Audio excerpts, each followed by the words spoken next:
général de l'emploi, chers frères, je crois que c'est peu dit lorsque le modérateur dit que vous êtes un manager. Vous êtes un grand manager.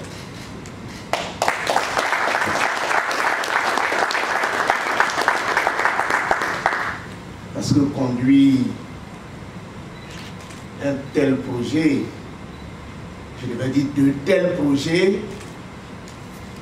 avec autant de brio, mérite que l'on vous baptise grand manager.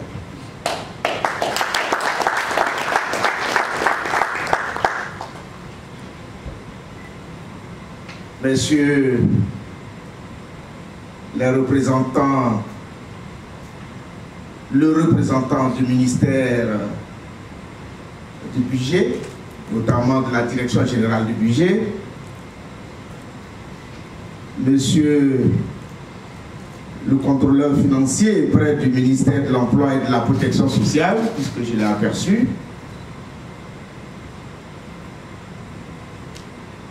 messieurs les représentants des partenaires, j'ai nommé une ACOPEC ici et également la plateforme des services. Certainement que la délégation a été conduite par le secrétaire exécutif de la plateforme, qui est mon voisin sur la table de séance. Mesdames et messieurs les membres du comité emploi et Point Foucault emploi, mesdames et messieurs les points focaux régionaux, chers promoteurs, chers amis de la presse, mesdames et messieurs, tous en vos rangs, grades et fonctions, tout protocole observé. Lorsqu'il plaît à monsieur le ministre de l'Emploi et de la Protection sociale de me désigner pour le représenter à une activité importante, telle celle qui nous réunit ce matin, dans ce cadre enchanteur, je suis, en ce qui me concerne, particulièrement heureux. Je suis même très heureux de me retrouver en votre compagnie en cette matinée du 22 septembre 2023 pour présider au nom de monsieur le ministre de l'Emploi et de la Protection sociale, Maître Adama Camara, l'ouverture officielle du présent atelier consacré à l'évaluation à mi-parcours de la mise en œuvre 2023 de deux importants projets d'insertion, à savoir le projet d'insertion des personnes vulnérables, PIPV, et le projet de promotion de l'emploi décent, PPED. Avant tout propos, permettez-moi de vous transmettre, mesdames et messieurs, chers participants, les chaleureuses salutations de monsieur le ministre de l'Emploi et de la Protection sociale, Maître Adama Camara. Monsieur le ministre, Maître Adama Camara, aurait pris grand plaisir à être de votre pour officier en personne la cérémonie d'ouverture de ce jour, tant le thème et l'objet lui tiennent à cœur. Il aurait donc pris grand plaisir à présider en personne cette cérémonie d'ouverture de ce jour, n'eût été des contraintes liées à son agenda gouvernemental. À l'heure où je vous parle, il est en route pour Dabou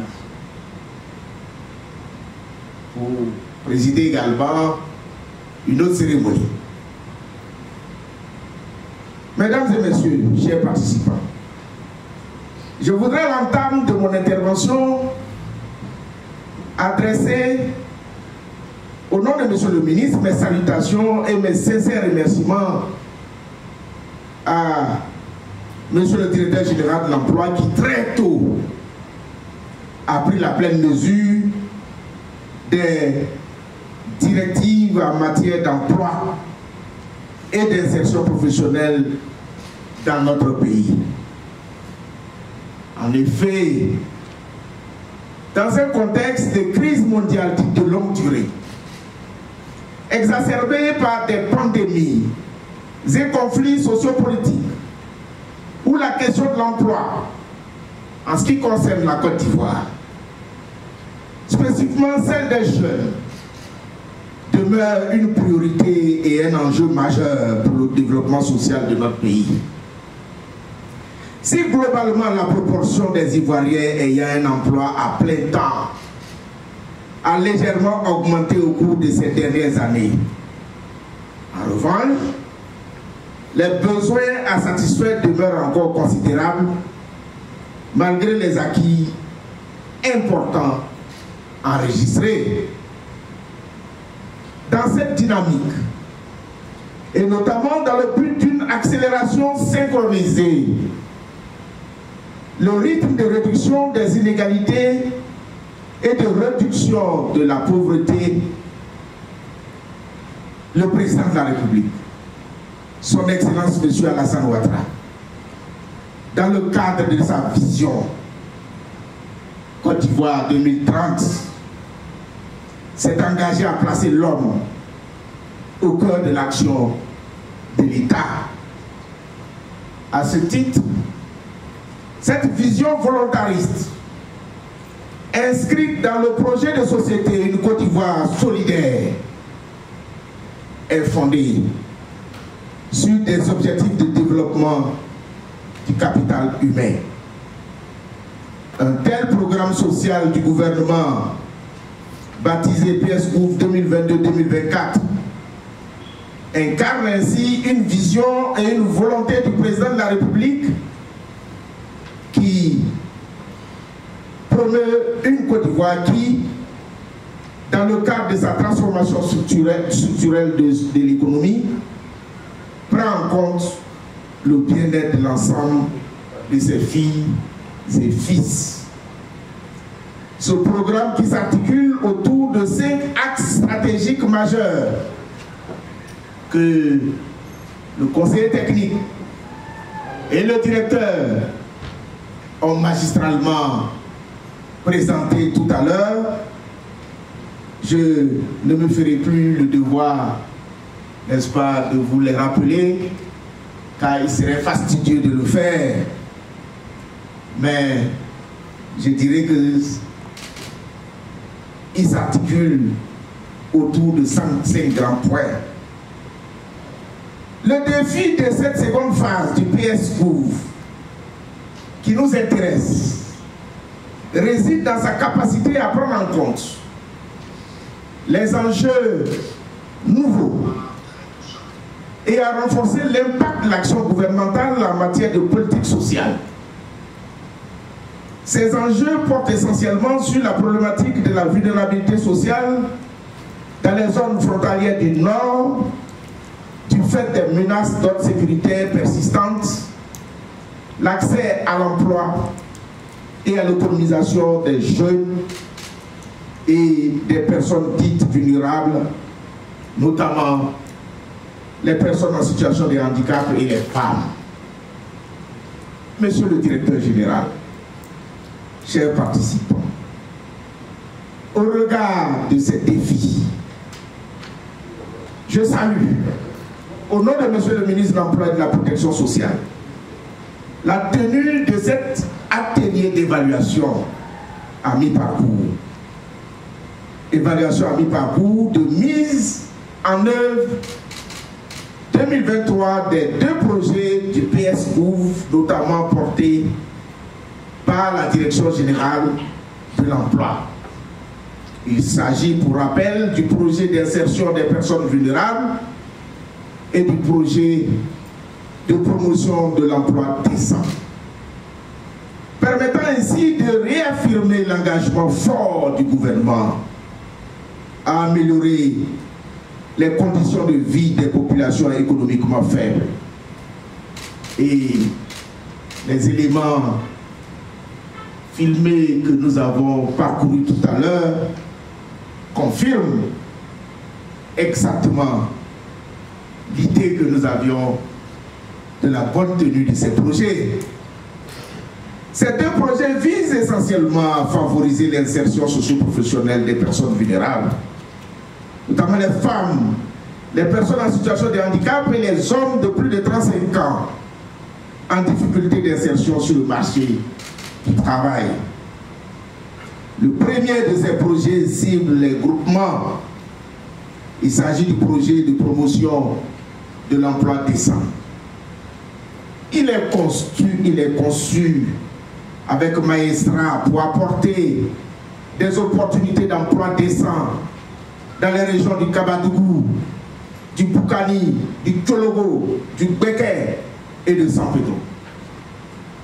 Le second, à savoir le projet d'insertion des personnes vulnérables, cible quant à lui les personnes physiques, porteuses d'initiatives en matière d'emploi, à travers des activités génératrices de revenus. Il vise à soutenir spécifiquement les personnes vulnérables dans les régions du Kabadougou, du Boukani et du Tchologo. Au cours de l'année 2022 et de cette année 2023, les efforts conjugués des services compétents de la Direction générale de l'emploi et de ses partenaires d'exécution ont permis d'impacter considérablement nos concitoyens, comme il nous a été donné de noter tout à l'heure, dans les régions susmentionnées, à travers des résultats satisfaisants qui seront évoqués durant la présente rencontre de ce jour. Je voudrais à ce stade de mon propos féliciter chaleureusement au nom de M. le ministre, la Direction générale de l'emploi, ainsi que l'ensemble de ses partenaires solidairement engagés dans la mise en œuvre efficiente de ces projets. À cet égard, j'exprime mon infinie gratitude au ministère chargé du budget et du portefeuille de l'État, à travers le contrôle financier et la direction générale du budget de l'État, la plateforme des services pour l'accompagnement technique, l'UNACOPEC, pour son appui financier, et par anticipation, le collectif des centres de gestion agréés pour renforcer le suivi et l'encadrement des bénéficiaires. Mesdames et messieurs, chers participants, la problématique de l'emploi et de l'insertion socio-professionnelle nécessite la mobilisation de tous. C'est donc dans une synergie d'action que les efforts collectifs porteront leurs fruits. Ainsi, l'union, l'unicité des intelligences, la solidarité et la complémentarité des compétences au profit d'un grand nombre de nos concitoyens qui aspirent légitimement à un emploi décent et durable, gage de progrès social et de stabilité, doivent être notre leitmotiv. Je vous exhorte en conséquence à prendre une part active et effective aux travaux de cet important atelier qui permettra assurément de réaliser le bilan à mi-parcours des deux projets susmentionnés au cours de cette année 2023. À travers vos contributions qui devront déboucher sur des propositions et recommandations pertinentes pour un meilleur impact sur les bénéficiaires. Sur cette note d'engagement et d'opportunisme, et sachant compter sur toutes les expertises ici rassemblées, que je déclare, au nom de Monsieur le ministre de l'Emploi et de la Protection sociale, ouvert l'atelier d'évaluation à mi-parcours de la mise en œuvre 2023 des projets, à savoir le projet d'insertion des personnes vulnérables, le projet de promotion de l'emploi décent, tout en souhaitant plein succès à vos travaux. Je vous remercie pour votre attention.